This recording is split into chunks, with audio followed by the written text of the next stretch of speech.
Hello and welcome. Thank you for watching. My name is Wes. I'm a minister of the Universal Life Church of Massachusetts. You can follow me on Facebook on the Universal Life Church of Massachusetts.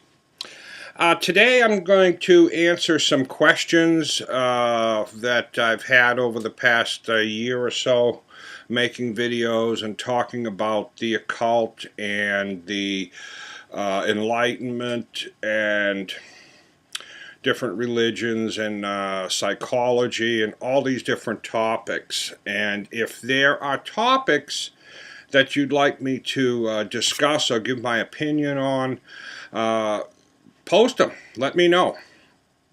I have taken some ideas from some viewers, and that's what I'm here. I'm here to just give an opinion.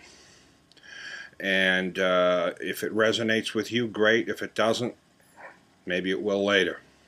Because that's how things work in life, it seems. You look at something, you see a sign, and then maybe not know what it means or understand it, and then later on, when more information comes in, we understand it.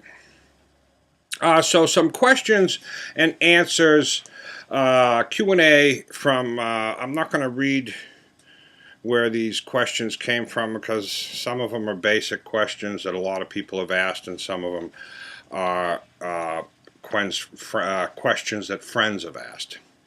So why the Universal Life Church? Why did I choose to be ordained by the Universal Life Church? And that is a good question because I chose them. Because I wanted to be able to teach what I had learned, my ideals, and I wanted to teach what I have learned from reading. Prior to my ordainment, I had read everything from the Bible to the Quran to the Torah, the Kabbalah, the Bhagavad Gita, Buddhist text, all kinds of different Helena Blavatsky's The Secret Doctrine. I read that, and The Secret Teachings of All Ages by Manly P. Hall. And all of these religious texts that I read, when I initially read them, I thought I understood them, but I didn't. It didn't all fall into place until later, when I looked into psychology, and I studied psychology most of my life, but to be specific, it was when I studied and analyzed shame that things changed for me, and then I understood. When the light comes on, you understand all of these religious texts and what they mean and what they were trying to get, because it's a puzzle. And until you get enough pieces in the puzzle to see what the picture is, it can be very difficult to see what it is. So I chose the Universal Life Church because I agree with their pledge and who they are. I believe that we are all children of the same universe here, and all these religions are just trying to teach the same thing: peace, love, understanding, so we can all live together in liberty and freedom. So that's why I chose them. Once I got my credentials from the Universal Life Church Monastery, then I had to get them validated and visit the Attorney General, the Secretary of State of the state of Massachusetts, to get my credentials validated. And then they called me and told me when they were validated. And now I'm licensed in the state of Massachusetts as a minister to do anything that a minister would do: open a church, marry people, not divorce, but funerals and things like that. So And I have married people, and I will be marrying someone next month, in about 10 days, actually, on a beach in Massachusetts, Salisbury Beach. That should be a great occasion. Congratulations to Jackie, if you're out there, and TJ.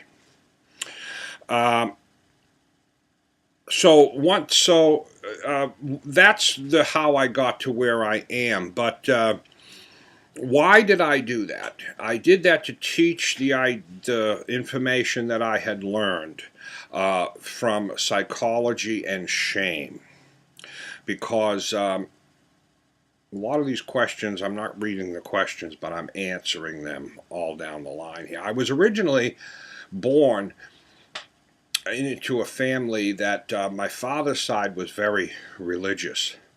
They were Catholics and they went to church regularly, and my aunt was a nun. And my father didn't quite follow the religion as closely, and my mother didn't either. I had some relatives on that same side with Jehovah's Witnesses, and then, but most of them were all Christian. When I was young, I had a children's Bible encyclopedia. It was like 10 or 12 books of the stories of the Bible written for children in large text. And that's where I got my original teachings from the Bible. Although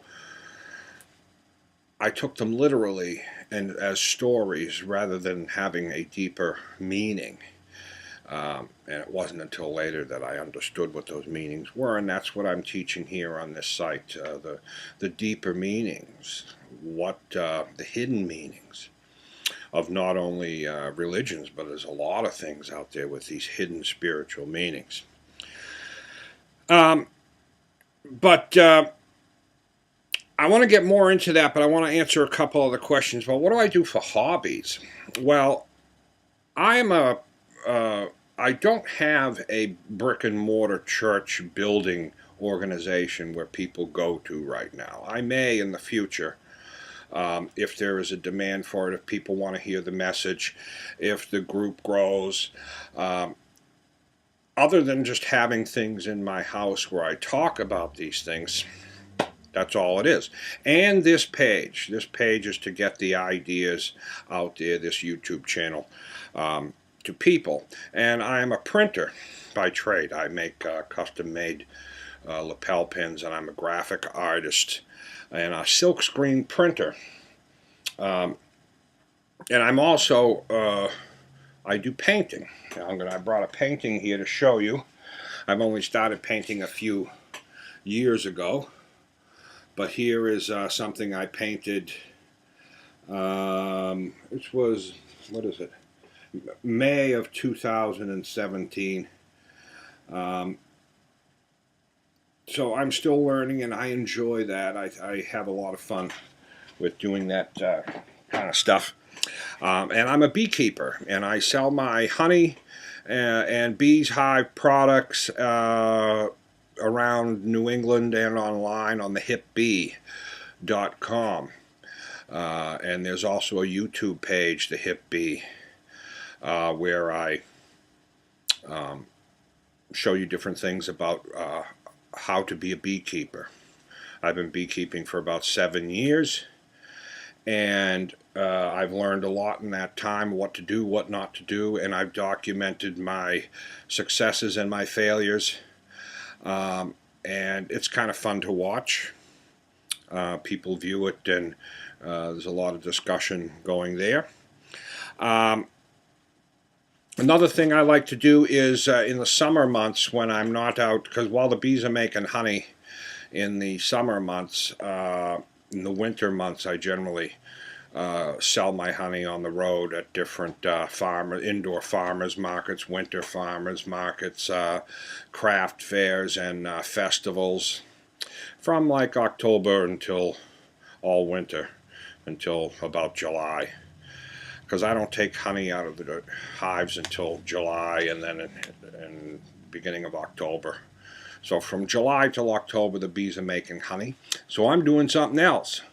I am prospecting. I like to go up and prospect, looking for, not for money, it's more for fun. I just enjoy finding gems and gold, panning for gold, and in New England. Well, some people may say, oh, there's gold in New England. Yes, there is. And some areas are plentiful and some areas are not. I've panned for gold on 11 or 12 different streams in Maine and New Hampshire, Vermont. And I found some great locations that I like to go to, and this summer I may be bringing some people up to bring them to these locations. If you're interested in that, that'll be later in the year. You can check out the Hip Bee YouTube page. You can check that out, and that's going on there. And that's what I like to do for hobbies.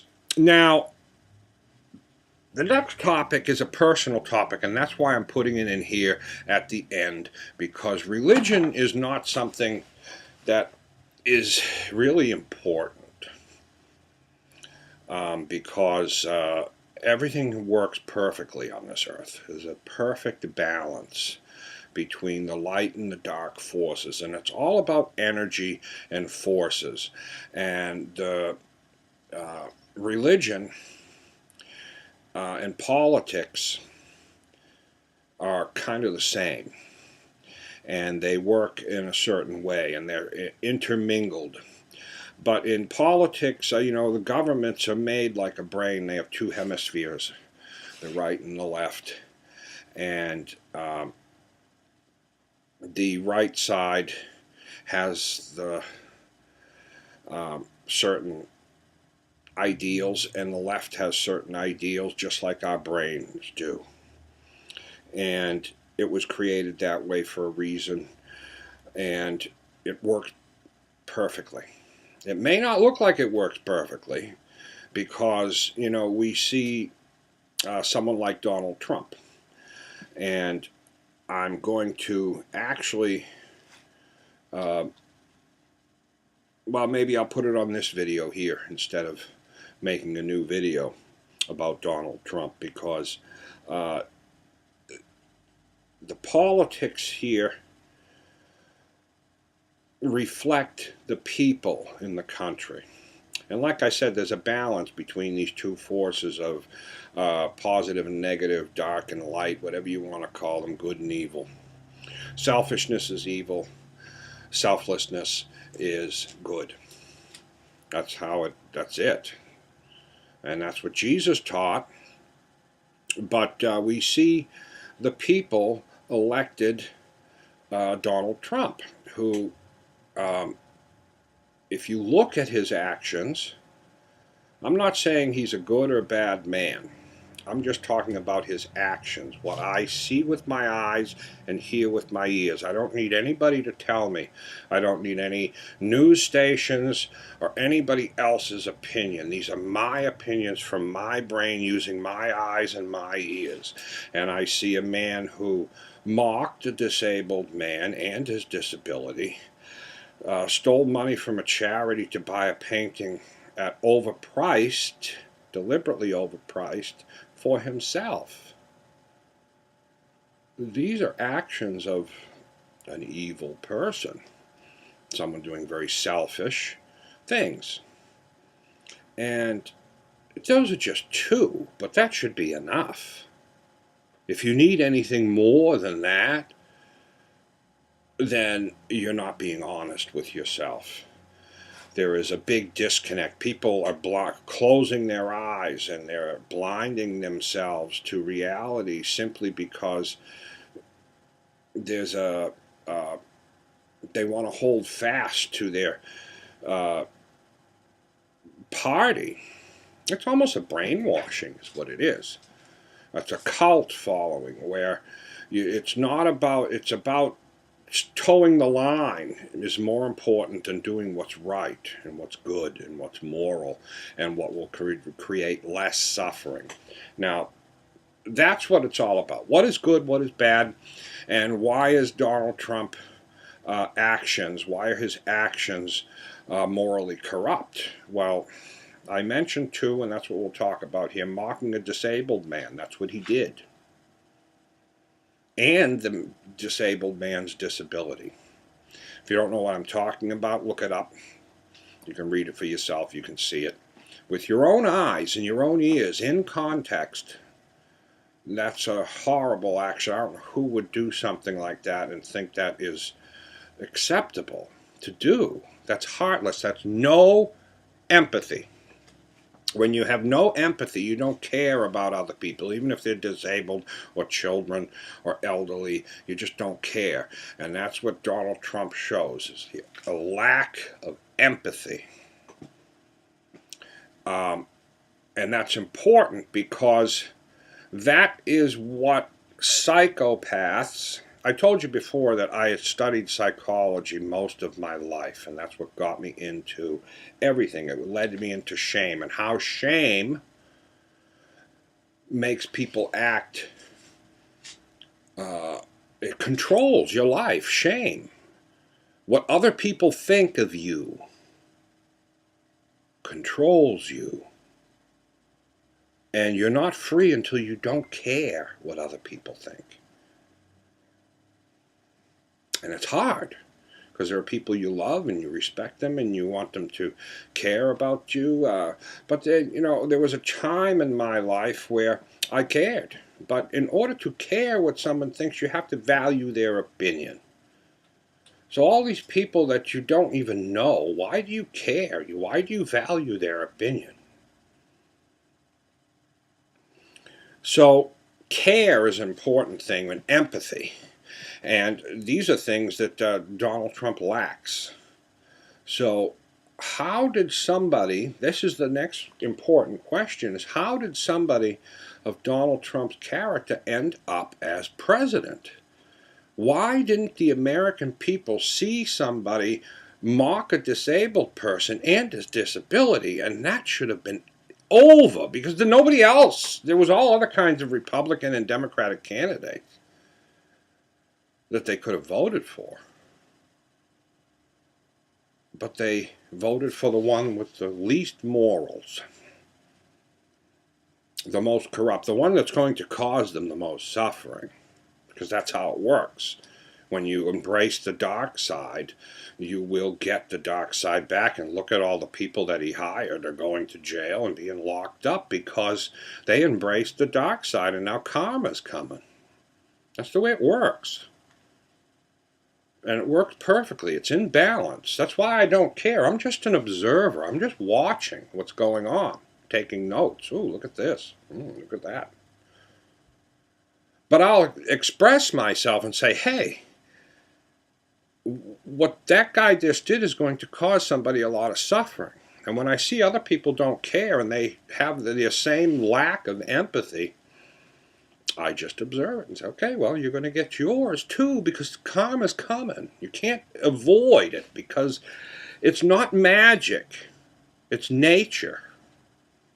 Karma is not this magic thing that happens. It's in the mind. And if you're using the dark energy, negativity all the time, well, you're going to get it back. It's a cycle. So that's why Donald Trump being president, that's what America needed. Because how did it happen is because we're coming out of an age now where there was an inequality with men and women. Because there's a falsehood. The lie is that there are a lot of people that think men are better than women. Just period. Just better than women. Generally, overall. And they believe that. And they say they'll come up with ideas like it has something to do with size or strength that makes someone more, or give someone more value. And there's no evidence. That's ridiculous. There's an equality, and the thing that people don't understand is because they think because they have certain qualities that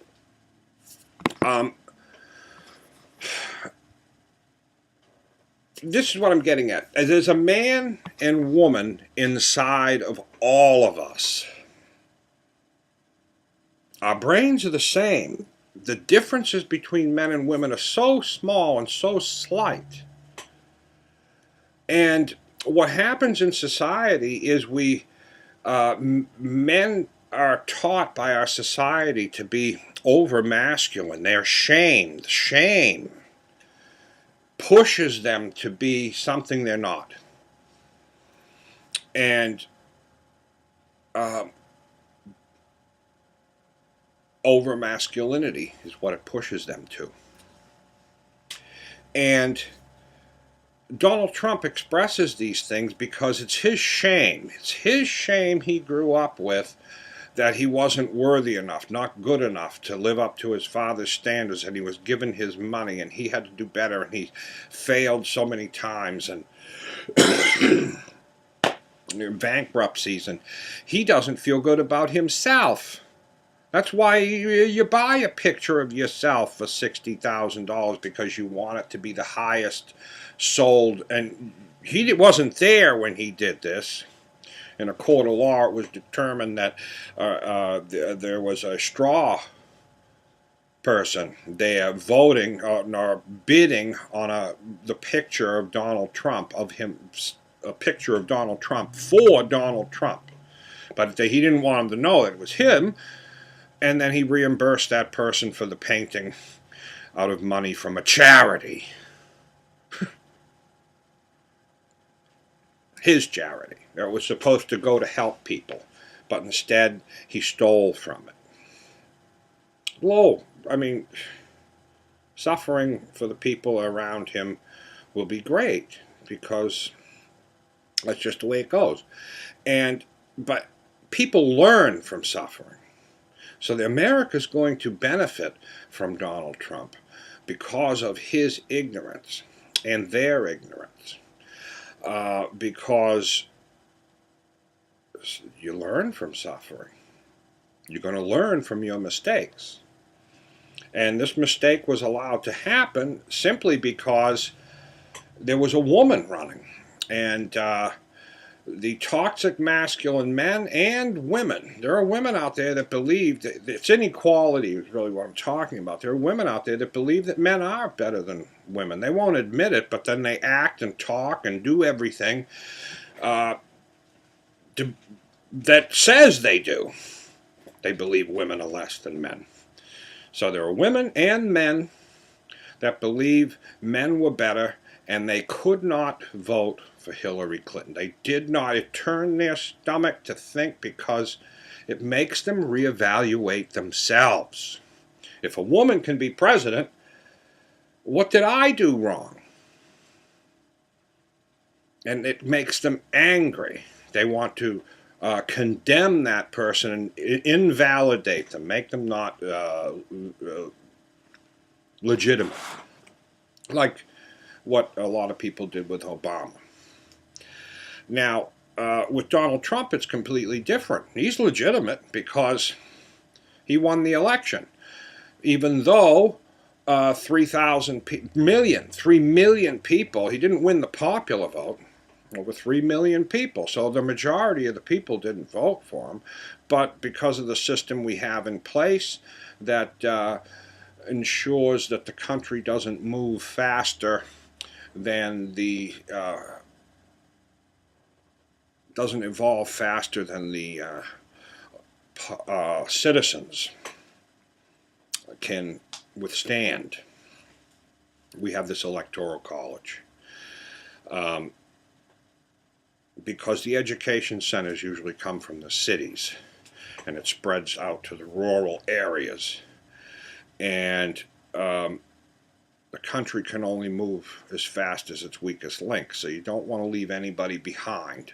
The Electoral College does do some things to help that, and without it, it may be too much for some people. moving forward, they may not understand. And that's where we've come. We've come to a time where people couldn't vote for a woman. They didn't want to vote for a woman, so they decided to vote for a person of horrible moral character. And there's a long list of things that would have gotten him no votes, removed, thrown out of office, if it was anybody else. I mean, if you imagine George Bush or Junior or Senior or Clinton or Reagan or anybody doing the things that Donald Trump does, it would have not been accepted. There would have been impeachments. But there isn't now, because there are some people, I believe, that just can't accept reality. They can't admit they were wrong. There is a strong resistance, and that resistance is energy, dark and light forces. And neither is good and neither is bad. Some will create more suffering, but you learn from suffering. So everything is working exactly the way it should. And as long as you do your part to be honest and to be kind and love. My religion is, like I said, I started out as an atheist, but then I thought I was a Buddhist. But then when I became, when I learned from psychology and shame what is really going on in my mind, and I went through an enlightenment period that was troubling at times. But once I figured it all out, my religion became love and understanding. And I can see where Donald Trump is coming from. He's coming from a materialistic world that many people in the country live in. And materialistic living creates selfishness, and selfishness creates anger, and anger creates xenophobia. You know, it's all connected. And someone had asked, is Donald Trump a psychopath? Well, technically, yes, he is. Sociopath, psychopath, but there's a lot of people that are sociopaths and psychopaths because that's what our society creates through materialism.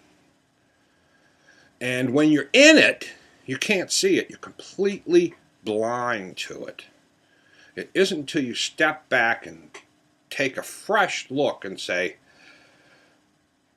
he's mocking a disabled man and his disability.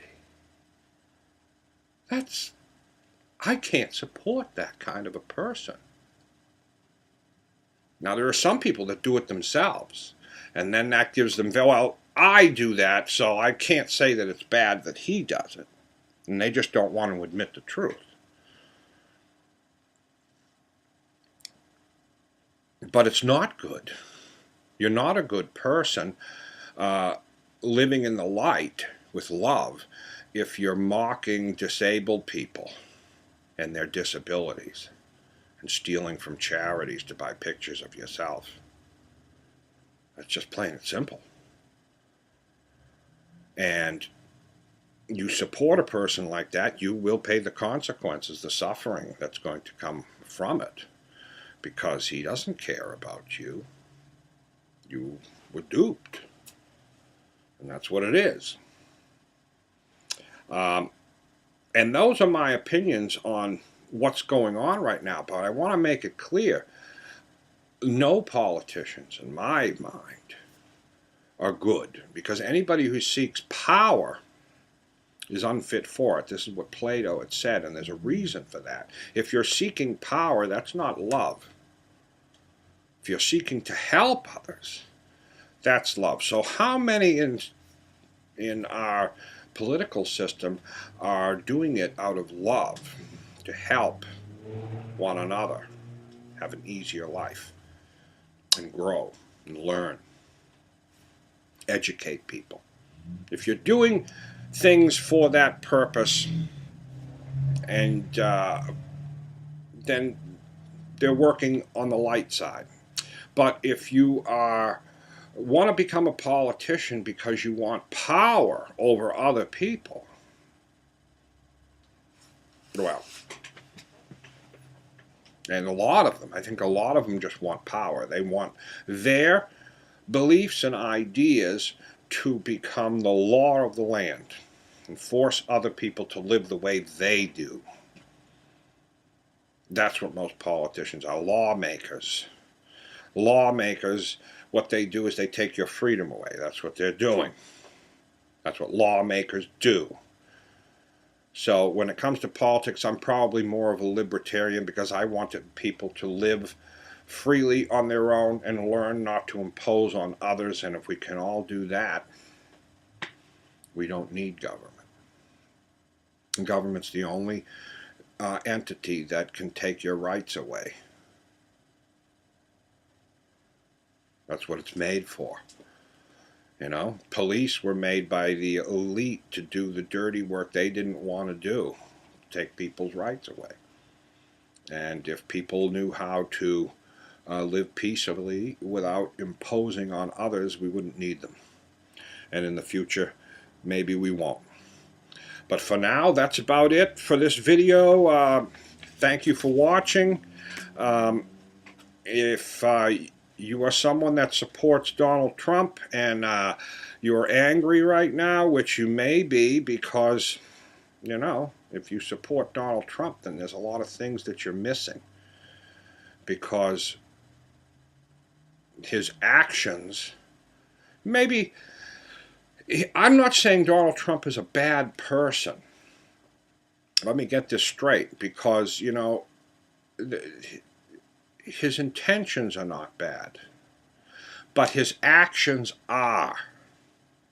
How he treats other people around him.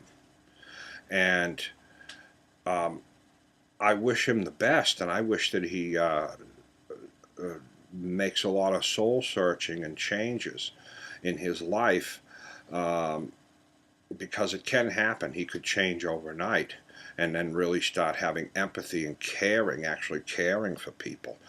But we haven't seen it yet.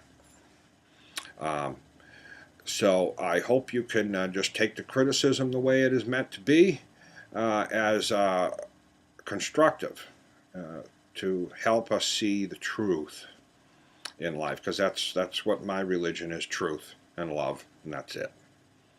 Reality. You have a great evening, and thank you for watching, and till next time, you have a great day.